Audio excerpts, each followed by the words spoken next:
ሰላም ሰላም ውድ ዩቲዩብ ቻናል ተከታታዮቼ እንዴት ናችሁ? እግዚአብሔር ይመስገን በጣም ደህና ነኝ። እንዴት ናችሁ? ዛሬ እንግዲህ በአዲስ ቪዲዮ ተመልሼ መጥቻለሁ። እንግዲህ ዛሬ የመጣ ነው በቅዱስ ሲኖዶስ ምልአተ ጉባኤ ውሳኔ ትናንትና ባደረጉት ግንቦት 15 ቀን 2017 ባደረጉት የውሳኔያቸውና የሹመትን የተመለከተ ነው እና ስለሱ 8 ቅዱስ ሲኖዶስ የሹማቸው 8ቱን አባቶች ሰምተን እንመለሳለን። ሰብስክራይብ ያደረጋችሁ ቤተሰብ ሁኑ። ቅዱስ ሲኖዶስ ምልዓተ ጉባኤ በዛሬው ዕለት ግንቦት 15 ቀን 2017 ዓ.ም ባደረገው ጉባኤ የመንበረ ፓትርያርክ ጠቅላይ ቤተ ክህነት ዋና ስራ አስኪያጅ የቅዱስ ሲኖዶስ ዋና ጸሐፊና የአዲስ አበባ ሀገረ ስብከት ሊቀ ጳጳስን በተመለከተ የሚከተለውን ውሳኔ ያሳልፏል።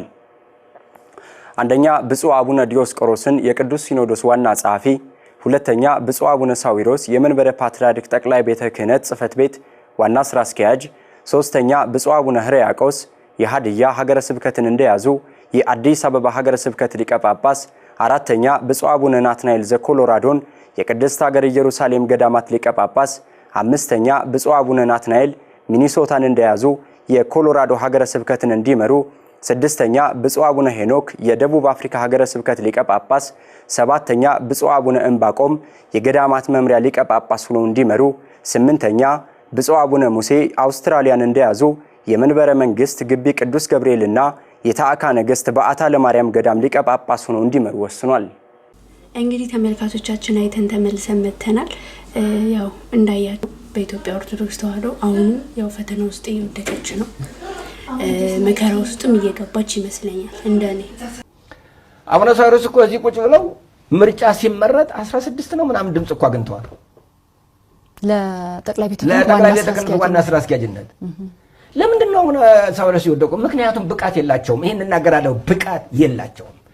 የተመደቡበትን ቦታ በትክክል ማገልገል ያልቻሉ እዚህ ይህን ያህል ወደ 10 ምናምን ዓመት ሲቀመጡ አንድ ቀን ከሀገረ ስብከታቸው ያልሄዱ ሰው ናቸው። እንዴት አድርገው ነው የሚሰውየን ቤተክርስቲያንም ቢይዙ እነዚህ ሰዎች? ከዚያው ቀጥሎ ገንዘብ እንትን ብሎብናል። የአዲስ አበባ ሀገረ ስብከት ደግሞ ፐርሰንት የሚሰበሰብ በመሆኑ አዲስ አበባ ሀገረ ስብከት በኦሮሚያ ውስጥ ስለሆነ ፐርሰንቱ ለኦሮሞ ይሰጥ። ቁልቢ ቤተክርስቲያን ኦሮሞ ስለሆነ ኦሮሞ ውስጥ ያለው ነገር ሁሉ ኦሮሞ ነው መውሰድ ያለበት የሚል ይሄ የጋፈፋ እንዲሁ ይህን ቃል ልጠቀም ይቅርታ አድርግልኝና ይሄ በቃ ሁሉንም ጋፎ እኔ ልብላው የሚል የስጋ አስተሳሰብ ያለ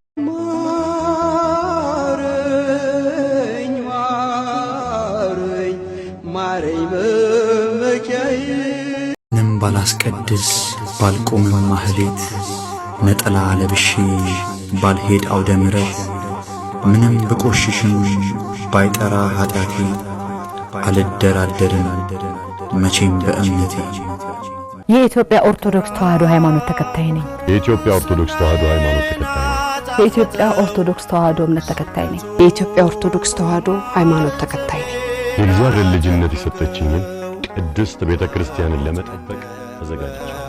ከውስጥና ከውጭ በተቀናጀ ደባ ክርስቲያንን ለማዳከምና ለመክፈል እየተሰራ ያለውን ሴራ አጥብቄ እቃወማለሁ። ሃይማኖታችን ተከብሮ ያለማንም ጣልቃ ገብነት በራሷ ዶግማና ቀኖና እየተመራች ክብሯ ከፍ እንዳለ በትላንቱ ማንነቷ ጸንታ እንድትኖር እፈልጋለሁ። የቅዱስ ሲኖዶስን ውሳኔ አከብራለሁ። እናንተም ልጆቿ ቸልተኝነቱ ይብቃና ነቅተን ቤተክርስቲያንን እንጠብቅ።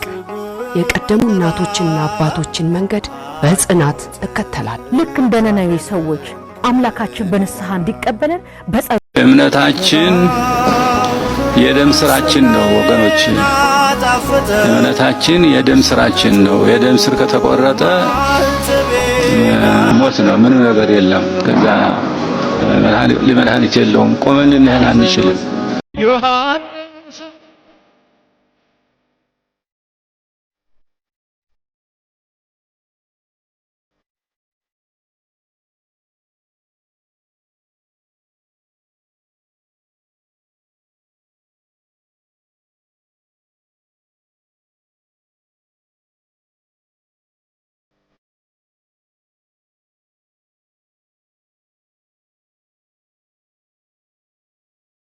በዘረኝነት ውስጥ የነበሩ በፖለቲካ ውስጥ የነበሩ በርካታ ሰዎች እንዲሞቱ ምክንያት የሆኑ እንዳይመረጡ እየጮህን እንዳይመረጡ እያሳሰብን፣ ነገር ግን በአንዳንድ ፈሪዎች በአንዳንድ ደካማዎች ደረቴ ይቅላ ሆዴ ይሙላ በሚሉ ሰዎች አማካኝነት ለዘረኛ ጳጳስ ቤተ ክርስቲያንን አሳልፈው ሰጧት።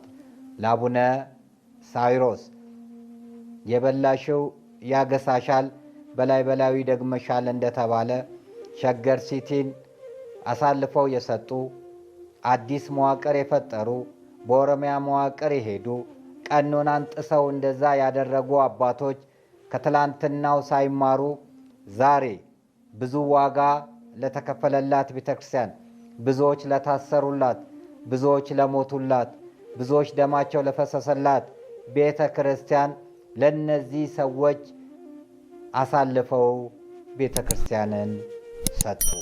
እጅግ በጣም ያሳዝናል። በእውነት እንደዚህ አይነት ሐዘን ገጥሞን አያውቅም። ቤተ ክርስቲያን በፖለቲካ ተሸነፈች። ቤተ ክርስቲያን በዘረኞች ተሸነፈች። ቤተ ክርስቲያን አሳልፈው ለሚሰጧት አባቶቻችን አሳልፈው ሰጡን። ይህ ውሳኔ እጅግ በጣም የሚያሳዝን ነው። እኛ ስንተኛ ፖለቲከኞች 24 ሰዓት እንቅልፍ አልነበራቸውምና ጉድጓድ ሲቆፍሩ ድንጋዩን ሲቆፍሩ ሲያነሱ ቆይተው ጉድጓድ ማሾች፣ ድንጋይ ፈንቃዮች በቤት ውስጥ ለውስጥ ሥራ ይሰሩ የነበሩ ሐሳባቸው ተሳክቷል። ዛሬ ውስኪ ይራጫሉ፣ ጮማ ይቆርጣሉ፣ ጠጅ ይጨልጣሉ። ስለ ቤተ ክርስቲያን የማይገዳቸው፣ ስለ ትውልድ የማይገዳቸው፣ ስለ ሞቱ ሰዎች የማይገዳቸው፣ ስለ ወንጌል መጥፋት የማይገዳቸው፣ ስለ አብያተ ክርስቲያናት መፍረስ፣ ስለ ገዳማት መዘጋት የማይቆጫቸው አሳልፈው ሰጥተውናል። ኢካቦድ አድርገውናል። ግን አንድ ነገር እላለሁ። እኔ በአባቶቼ ተስፋ ብቆርጥም፣ እኔ በውሳኔው ተስፋ ብቆርጥም፣ እኔ ነገን ከነሱ ምንም ነገር ባልጠብቅም ከእግዚአብሔር ግን እጠብቃለሁ። ታቦተ ጽዮን እንደተማረከች አልቀረችም። አዎ